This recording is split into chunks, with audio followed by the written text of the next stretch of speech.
Hello friends, आजच्या video सेशनमध्ये आपण पाहणार आहोत इयत्ता 6वी मराठी पाठ 4 अनुभवांच्या खाणी या प्रकरणाचा किंवा या पाठाचा आज आपण या ठिकाणी संपूर्ण स्वाध्याय पाहणार आहोत.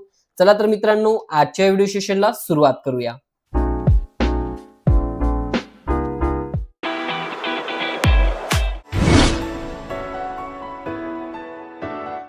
Hello friends, welcome to our YouTube channel. नमस्कार मित्रांनो, स्टडी विथ संदीप सर या आपल्या युट्यूब चॅनलमध्ये तुमच्या सर्वांचं स्वागत आहे.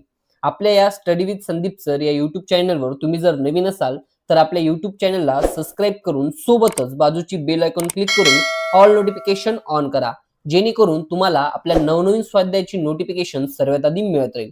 ओके, चला तर मग जास्त टाइमपास न करता आजच्या व्हिडिओ सेशनला सुरुवात करूया. पहा मित्रांनो, या ठिकाणी प्रश्न पहिला विचारलेला आहे, का ते लिहा.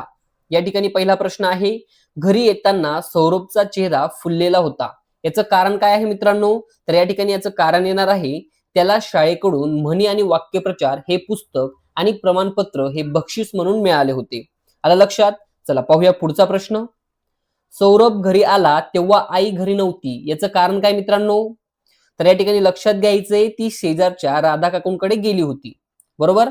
चला पाहूया पुढचा प्रश्न. सौरभच्या शाळेने एक उपक्रम घेतला. या ठिकाणी याचं कारण काय आहे मित्रांनो? तर मराठी भाषेला अभिजात भाषेचा दर्जा मिळाल्यानिमित्त शाळेने लेखक आपल्या भेटीला हा उपक्रम आयोजित केला होता. पाहूया पुढचा प्रश्न. बघा, या ठिकाणी पुढचा प्रश्न दिलेला आहे, आजी चकित होऊन सौरभकडे पाहत राहिली. याचं कारण काय आहे मित्रांनो?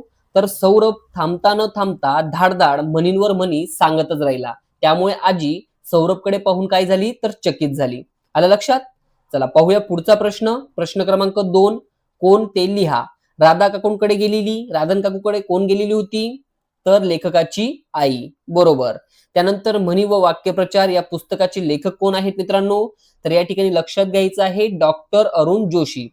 त्यानंतर धाडधाड म्हणी सांगणारा कोण आहे? तर आपला सौरभ. आलं लक्षात? त्यानंतर सौरभकडे कौतुकाने पाहणारी कोण? तर आजी. का पाहत होती मित्रांनो? आपण मागच्या प्रश्नामध्ये पाहिलं की सौरभ हा धाडधाड काय सांगत होता? म्हणींवर म्हणी सांगत होता. आलं लक्षात? चला पाहूया पुढचा प्रश्न. प्रश्न क्रमांक 3, 2 ते 3 वाक्यात उत्तरे लिहा. या ठिकाणी पहिला प्रश्न विचारला आहे, म्हणींवर आधारित स्पर्धेची अट कोणती होती? या ठिकाणी या प्रश्नाचं योग्य उत्तर येणार आहे, म्हणींवर आधारित स्पर्धेत आपल्या शरीराच्या अवयवांचा उल्लेख असणारीच म्हण स्पर्धकांनी सांगायची अट या ठिकाणी मांडली होती. बरोबर. चला पाहूया पुढचा प्रश्न. ही स्पर्धा मी आजीमुळे जिंकलो असे सौरभ का म्हणाला? तर या ठिकाणी याचं उत्तर असणार आहे मित्रांनो, सौरभची आजी रोज घरात बोलताना नवनवीन म्हणींचा वापर करत असे. त्यामुळे सौरभने त्या म्हणी आपल्या वहीत लिहून ठेवल्या आणि त्याला त्यात तोंडपाठ झाल्या होत्या. म्हणून ही स्पर्धा मी आजीमुळे जिंकलो असे सौरभने सांगितले. ओके, चला पाहूया पुढचा प्रश्न. बघा, या ठिकाणी पुढचा प्रश्न दिलेला आहे, म्हणी व वाक्यप्रचार यांची वैशिष्ट्ये कोणती? तर या ठिकाणी म्हणी व वाक्यप्रचार यांची कोणती वैशिष्ट्ये आहेत मित्रांनो? तर कमी शब्दात मोठा आशय यांच्यातून आपल्याला मांडता येतो, ते भाषेला गोडवा प्राप्त करून देतात आणि बोलणे अधिक परिणामकारक करत असतात. बरोबर. चला पाहूया पुढचा प्रश्न. बघा, या ठिकाणी खेळ्या शब्दांशी यातील काही प्रश्न आपल्याला विचारलेले आहेत. खालील चौकोनात काही म्हणी लपल्या आहेत. चौकोनातील म्हणी शोधा आणि लिहा. शिक्षकांच्या मदतीने त्याचे अर्थ देखील माहिती करून घ्या. बरोबर. तो बॉक्स आपण या ठिकाणी काही दिलेला नाहीये मित्रांनो, आपण डायरेक्ट या ठिकाणी म्हणी घेऊया. ओके, सर्वात आधी पहिली म्हण आहे, इकडे आड तिकडे विहीर. याचा अर्थ काय मित्रांनो? तर दोन्ही बाजूंनी अडचणीत सापडणे किंवा दोन्ही मार्ग कठीण असणे. त्यानंतर पुढची म्हण आहे, आयत्या बिळावर नागोबा. या ठिकाणी या म्हणीचा अर्थ काय असणार आहे मित्रांनो? तर दुसऱ्यांच्या कष्टाचा स्वतःसाठी फायदा उचलणे. त्यानंतर पुढची म्हण आहे, कोल्हा काकडीला राजी. याचा अर्थ काय मित्रांनो? तर लहान गोष्टींनीही खुश होणारी माणसं. चला पाहूया पुढची म्हण. बघा, या ठिकाणी पुढची म्हण दिलेली आहे, कर नाही त्याला डर कशाला. या ठिकाणी याचा अर्थ आहे, ज्याने काही चुकीचे किंवा वाईट काम केले नाही त्याला कशाचीच भीती नसते. बरोबर. चला पाहूया पुढची म्हण, बैल गेला झोपा केला. याचा अर्थ काय मित्रांनो? तर एखादी गोष्ट किंवा नुकसान घडून गेल्यावर उपाययोजना करणे. त्याला काही अर्थ असतो का मित्रांनो? नाही. तर त्यासाठी कोणती म्हण आहे? बैल गेला झोपा केला. आलं लक्षात? चला पाहूया पुढची म्हण, हपापाचा माल गपापा. याचा अर्थ काय मित्रांनो? तर गैरमार्गाने मिळालेली संपत्ती तशीच निघून जाते. बरोबर. जशी जेवढ्या फास्ट मध्ये ती येते तशीच ती निघूनही जात असते. चला पाहूया पुढची म्हण. नावडतीचे मीठ अळणी. या ठिकाणी या म्हणीचा जो काही अर्थ आहे मित्रांनो तो म्हणजे नावडत्या माणसाने कितीही चांगली गोष्ट केली तरी त्यात दोषच शोधले जातात. बरोबर. चला पाहूया पुढची म्हण. बघा या ठिकाणी पुढची म्हण दिलेली आहे करावे तैसे भरावे.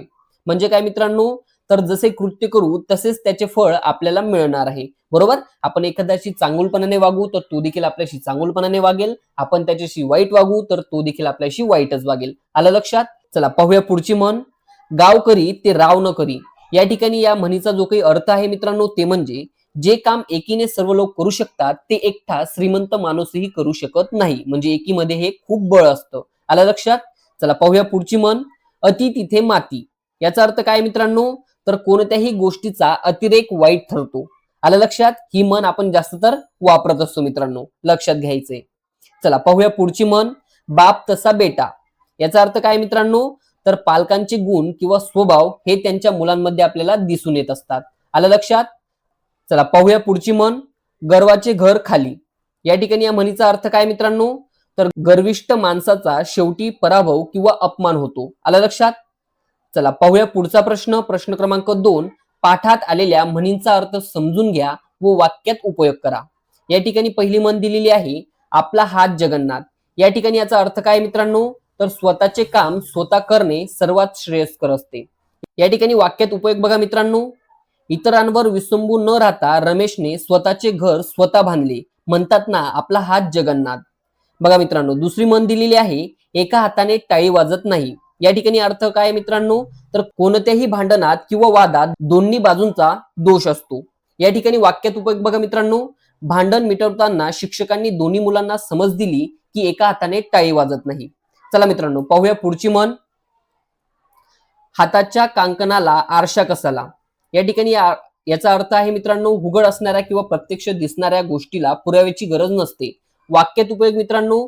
रोहन चित्रकला स्पर्धेत पहिला आला. त्याने काढलेले सुंदर चित्र पाहून हातच्या कांकणाला आरसा कशाला हे सिद्ध झाले. पाहूया मित्रांनो पुढची म्हण. हात दाखवून अवलक्षण करणे. याचा अर्थ काय मित्रांनो, तर स्वतःहून संकट फोडून घेणे. याचा वाक्यात उपयोग. शांत बसलेल्या कुत्र्याला छेडून अमोलने हात दाखवून अवलक्षण केले. ओके. चला पाहूया पुढचा प्रश्न. प्रश्न क्रमांक 3. समानार्थी शब्द लिहा. बघा शाळा याला समानार्थी शब्द आहे विद्यालय किंवा ज्ञान मंदिर. घराला समानार्थी शब्द आहे गृह सदन निवास. हाताला समानार्थी शब्द आहेत कर हस्त बाहू. ओके. चला पाहूया पुढचा प्रश्न. प्रश्न क्रमांक 4.